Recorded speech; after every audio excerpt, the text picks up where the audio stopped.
A poll I heard about yesterday was taken among American Muslims as to whether they favored Sharia law over the constitutional system we have now. And guess what? A majority of them said, yes, we favor Sharia law. Now, that isn't something, as Americans, we want. I don't think we want to be cutting off the hands of criminals. I don't think we want husbands to be free to beat their wives. I don't think we ought to stone homosexuals. There are a lot of things we shouldn't do that Sharia mandates, and yet here we have a large group of people that don't want that. And yet Donald Trump said something about keeping people who have those views out of this country, and he has been excoriated all over the world. And so many people, including Republicans, say he's gone too far. But the Donald says, I stand by what I said. The intense controversy comes as investigators are learning more about the shooters in California last week and just how long they've been planning their deadly attack. George Thomas has the story.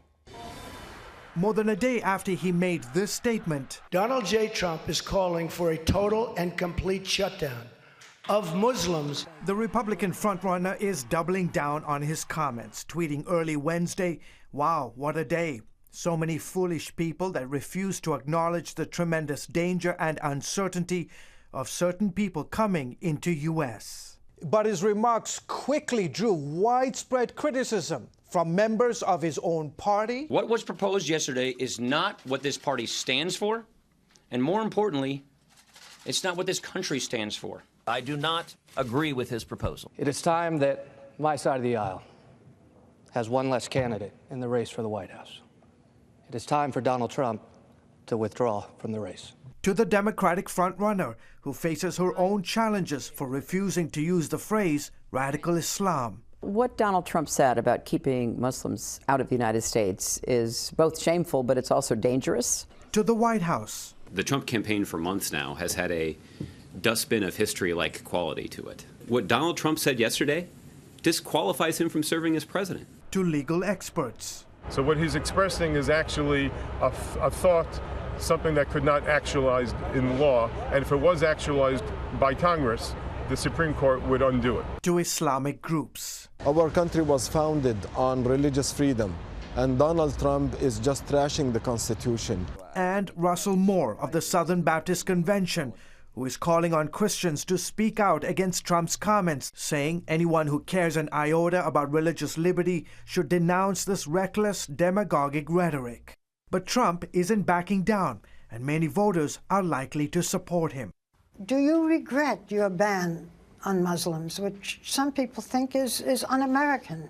Not at all. We have to do the right thing. Somebody in this country has to say what's right. All this is happening in the terror aftermath of the Paris and San Bernardino attacks. The FBI says Farouk Saeed took more than $28,000 in a consolidation loan 2 weeks before the attack, part of which they suspect was used to finance the massacre. Meanwhile, investigators are still trying to piece together how and where the husband and wife shooters were radicalized and who might have helped them. And NBC News is reporting the couple spent at least a year preparing for their terrorist attack. After that attack, the threat from radical Islamic terrorism has become a key issue in the 2016 election, and how to deal with radical Islam has become an issue that no candidate can avoid. George Thomas, CBN News. Thanks, George. You know, we have a book we've been offering called Islam, a Religion of Peace or War. And we have a number of quotes in here from the Quran, from Muhammad's own writing, and the Hadith, and we have analysis by Islamic scholars. And the truth is that this is not a religion of peace. Islam does not mean peace, it means submission. And according to stated Muslim doctrine, there are only two worlds. One is Dar al-Islam, which is the world of submission to Islam, or Dar al-Harb, which is the world at war. And there's no middle ground according to fundamental Muslim teaching. Now, there are a lot of people that say, well, I'm not part of that. I'm not involved in fundamental teaching. But what is the authority? The only authority, they say, is the Quran, which supposedly to them is the word of Allah. And people get stoned to death if they question the prophet, and people get shot if they question the prophet. And in Muslim countries, if somebody is a Muslim and he changes religion, he can be executed, stoned to death. So we're talking pretty severe stuff. And I think when all this outrage, the people who are outraged don't really know what they are talking about. But we'll give you this book if you want it. It's very informative. Islam, Religion of Peace or War. Well, Congress is trying to prevent more terrorism in America by tightening up a program that lets some people into the country without visas. Ephraim Graham has that story from the CBN newsroom. Here's Ephraim. Pat, the House has overwhelmingly approved a bill to put tougher controls on the visa waiver program. That program allows citizens of 38 countries to be in the U.S. for up to 3 months without a visa. But the new bill would require anyone who's been in Iraq or Syria in the previous 5 years to get a visa to come into the U.S. Our nation faces the highest terror threat environment since 9/11, and we must do everything possible to shut down terrorist pathways into this country. Belgium and France are among the countries that have been part of the visa waiver program, but most of the perpetrators of last month's Paris attacks lived in those countries.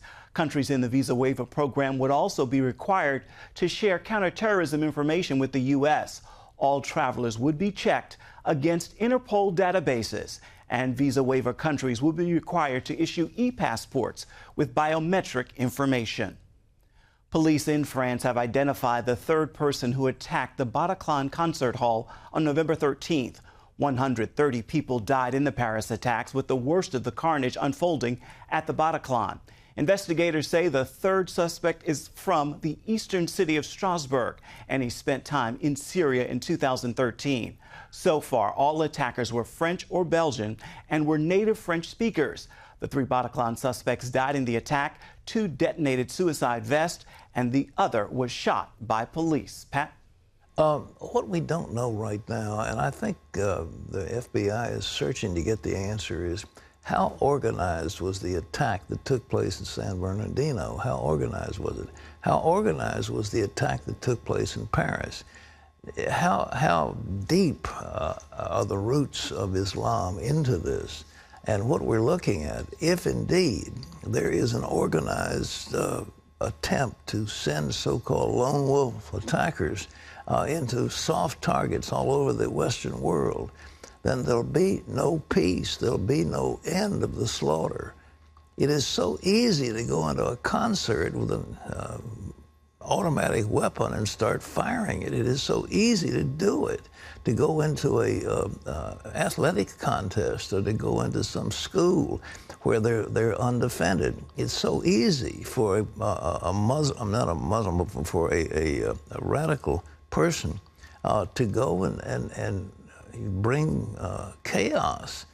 And the whole of France was shut down on account of this. The whole of California probably has been shut down on what's been happening out there. And just think, city after city after city after city, 4 or 5 people with automatic weapons. That's what they can do. And that's serious. But if it is being organized and funded, we've got to find out where did that money come from that went to the people in California. How many years were they in preparation? We had heard first, well, the man just took a real quick trip to Saudi Arabia to get a bride and he came home. Apparently not. They were organized for years. So we don't know, but this is very serious. Ephraim?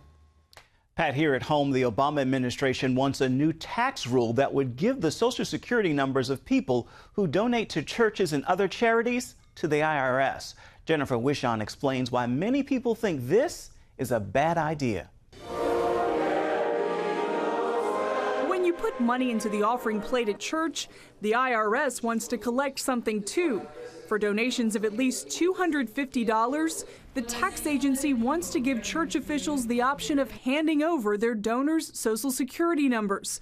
Right now, churches and charities are required to send an acknowledgement letter to their donors for their tax records. And what the IRS is saying is, well, you can skip doing that if you get the donor's Social Security number, and then you send us a spreadsheet at the end of the year with those Social Security numbers. Many Americans already don't trust the IRS after the agency targeted conservative groups, and there's a fear this voluntary regulation will become mandatory. I think this is the camel's nose under the tent. It's an intrusion that could have a chilling effect on donations that are already hard to come by.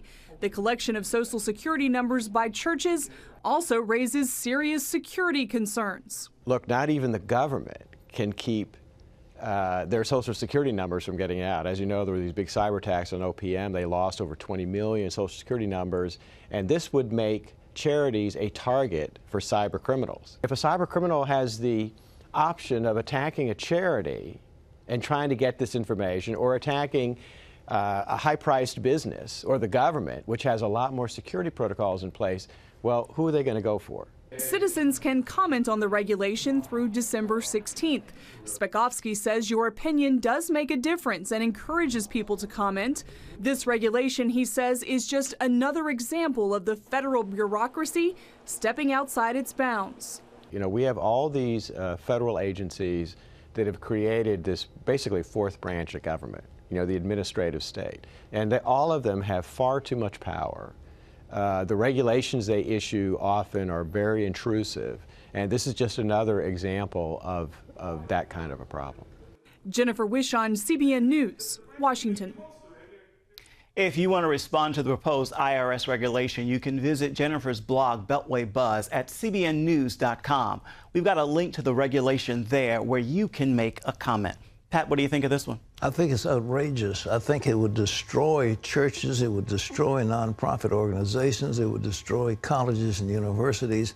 It's an absolute outrage. And what that says is the IRS wants to keep tabs on every nonprofit in the country because they don't like nonprofits going out and doing good work. They want the government to do all the good work. They want to control the poor. They want to control the electorate. And if they don't have these other intermediate organizations in the way, then they'll just take over. And that's what they want. This is one more power grab, but this is probably one of the most dangerous that we've heard about. So please say something about it. And we told you could get Jennifer's log and you could get some information. But, you know, isn't this outrageous? It's just one more thing of these bureaucrats want to do to control this nation. It is crazy. I mean, they want your Social Security. It's a church. I mean, this is nuts.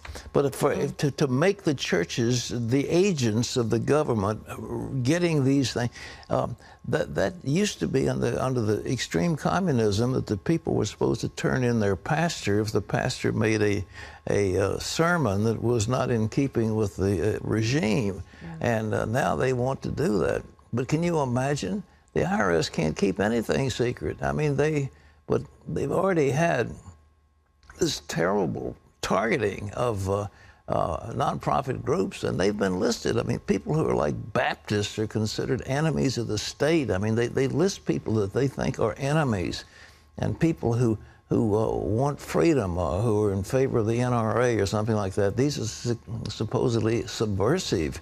You cannot imagine the mindset of some of these bureaucrats. They want power. And they want power over you. So don't take it lying down, okay?